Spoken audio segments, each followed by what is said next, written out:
कोई बेली सद के बेली नू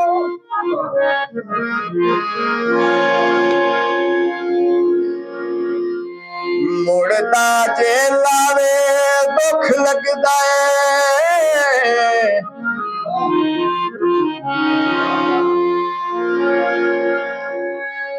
कंड करके चार शरीका विच कंड जदन लवावे दुख लगदा है।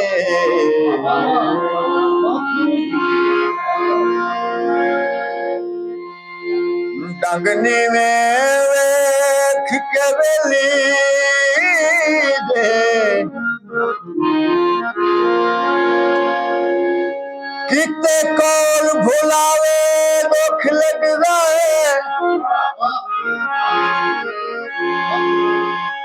चाकसमा ताहिर तोड़ दिया अध राह छड़ जावे दुख लगदा है।